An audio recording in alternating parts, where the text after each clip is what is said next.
श्री गणेशाय नमः। मित्रों, ज्योतिष दर्शन बीएसएस चैनल में आपका स्वागत है। इस चैनल के माध्यम से आपको ज्योतिष सिखाने का प्रयास किया जा रहा है, जिससे आप अपने जीवन में आई हुई किसी भी परेशानी को स्वयं ही समाधान करने की क्षमता प्राप्त कर सकें। मित्रों, जैसा कि हमने आपको पहले ही बताया है कि पूर्व क्षितिज पर जन्म के समय उदय होने वाली राशि को हम लग्न कहते हैं, और यह हमारे राशियां हैं। पहली और आठवीं राशि के स्वामी मंगल हैं, अर्थात लग्न के स्वामी इस कुंडली में मंगल हैं। 2 और 7 के स्वामी अर्थात वृष और तुला राशि के स्वामी शुक्र होते हैं। मिथुन और कन्या राशि के स्वामी बुध होते हैं। कर्क राशि चंद्रमा, सिंह राशि सूर्य, धनु और मीन राशि के स्वामी गुरु तथा 10-11 अर्थात मकर और कुंभ राशि के शनि होते हैं। राहु केतु की कोई राशि नहीं होती। आज हम बात करते हैं आय भाव की, अर्थात एकादश भाव की। एकादश भाव को ही आयस कहते हैं, एक आय भाव कहते हैं, और आय भाव के स्वामी को आयस कहते हैं। तो आज आय भाव के स्वामी कौन है? बुध है। तो हम आज बात करते हैं कि बुध अर्थात आय भाव का जो स्वामी होगा, विभिन्न भावों में बैठकर क्या फल प्रदान करते हैं, आज हम इनकी बात करते हैं।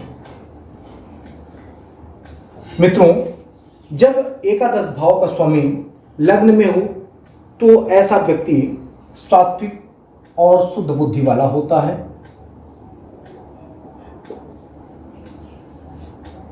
और ऐसा व्यक्ति शुद्ध हृदय का व्यक्ति होता है। ऐसा व्यक्ति धनी होता है, ऐसा व्यक्ति सुखी होता है। यह व्यक्ति समव्यवहार कुशल होता है, यह कवि होता है, और वाक् चातुर्य अर्थात बात करने में यह बहुत कुशल व्यक्ति होता है। यह स्वयं हित साधन करने वाला होता है। जब आय भाव का स्वामी लग्न में बैठा हो तब यह इस तरह की चीजें होती हैं कि यह व्यक्ति जो होता है यह बहुत धनी, धनवान और शुद्ध हृदय वाला होता है, और यह व्यक्ति वाक् चातुर्य भी होता है।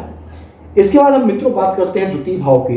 तो जब एकादश भाव का स्वामी द्वितीय भाव में बैठा हो तो ऐसा व्यक्ति वाक् चातुर्य इसका बहुत अच्छा होता है, और यह व्यक्ति सर्व धन सर्व सुख संपन्न होता है, और यह व्यक्ति दानवीर होता है, धार्मिक होता है, सदा प्रसन्न रहने वाला व्यक्ति होता है।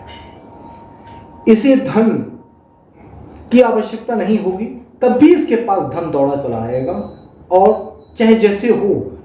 आय भाव का स्वामी जब द्वितीय भाव में बैठा होगा तो ऐसे व्यक्ति के पास में ऑटोमेटिक धन प्राप्त होता रहता है। इसके बाद हम बात करते हैं तृतीय भाव की। तो यदि एकादश भाव का स्वामी तृतीय भाव में बैठ जाए तो यह व्यक्ति क्या होता है? सर्व कार्य में निपुण होता है, धनी होता है, और अपने भाइयों से सुखी होता है तथा यदा कदा अंग पीड़ा से दुखी रहता है।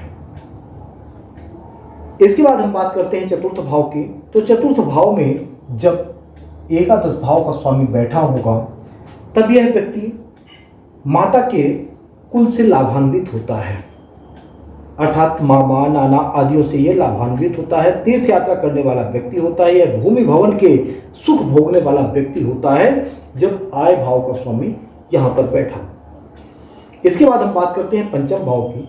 तो जब पंचम भाव में एकादश भाव का स्वामी बैठा होता है तब यह व्यक्ति संतान के सुख से हमेशा भरा पूरा रहता है। इसकी संतान विद्वान होती है, गुणवान होती है, और हमेशा सुखी रहती है। जातक स्वयं भी धार्मिक एवं प्रसन्न चित्त रहता है जब आय भाव का स्वामी पंचम भाव में बैठा हो। अब हम बात करते हैं छठवें भाव की। यदि छठवें भाव में आय भाव का स्वामी बैठा हो तो ऐसा व्यक्ति की रोष एवं क्रूर बुद्धि वाला व्यक्ति होता है। विदेशवासी हो सकता है, परंतु हमेशा यह शत्रुओं से पीड़ित रहता है। यदि आय भाव का स्वामी छठवें भाव में बैठ जाए तो ऐसा व्यक्ति होता है क्या? रोष से भरा हुआ होता है, क्रूर बुद्धि का होता है, विदेश वासी होता है, अर्थात जन्म स्थान पर यह व्यक्ति नहीं रह सकता। इसका जीवन दूसरे ही स्थान पर कटता है और यह हमेशा शत्रुओं से पीड़ित रहता है। अब इसके बाद बात करते हैं मित्रों सप्तम भाव की। तो सप्तम भाव में यदि एकादश भाव का स्वामी बैठा हो तो यह जातक ससुराल से धन प्राप्त करने वाला व्यक्ति होता है। यह उदार हृदय वाला होता है, गुणवान होता है, काम भावना की वशीभूत होता है और पत्नी के बस में हमेशा रहने वाला व्यक्ति होता है जब आय भाव का स्वामी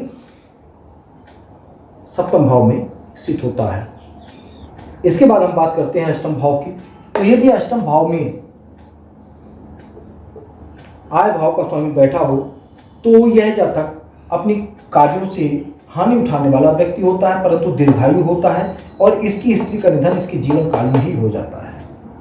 यदि आय भाव का स्वामी अष्टम भाव में हो तो इसके जीवन में ही इसकी पत्नी का देहांत हो जाता है और इसे बहुत दिनों तक विधुर का जीवन व्यतीत करना पड़ता है। अब मित्रों हम बात करते हैं एकादश भाव के स्वामी यदि नवम भाव में बैठे हों तो ऐसा व्यक्ति क्या होता है, भाग्यशाली होता है। यह व्यक्ति जीवन में कभी इसे कमी नहीं होती।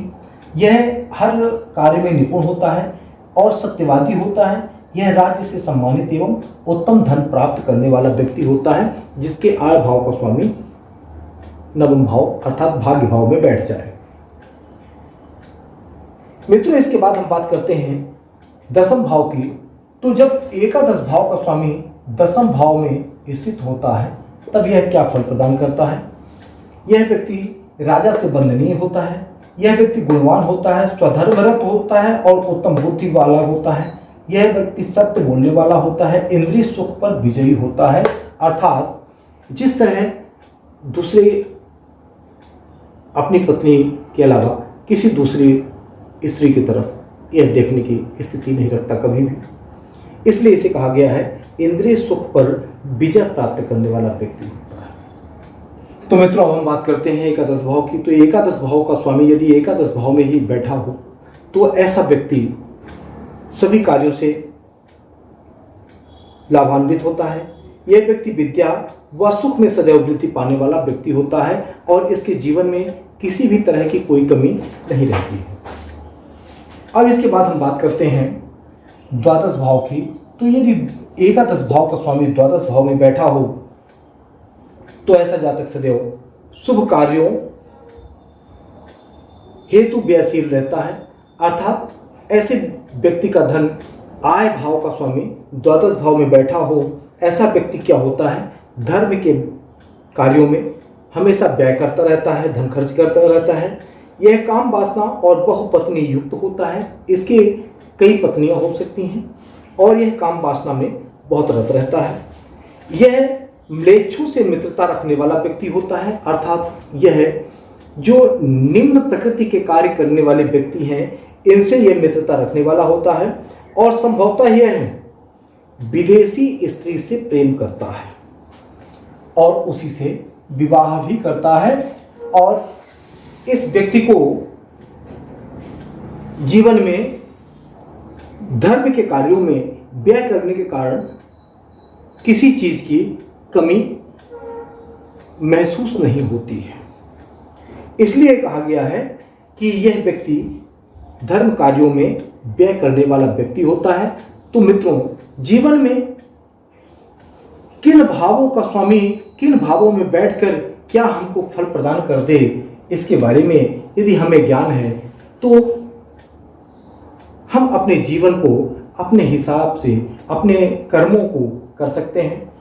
इसलिए मित्रों हम आपको अगले वीडियो में द्वादश भाव का स्वामी किन भावों में बैठकर क्या फल प्रदान करता है इसके बारे में हम विस्तार से चर्चा करेंगे।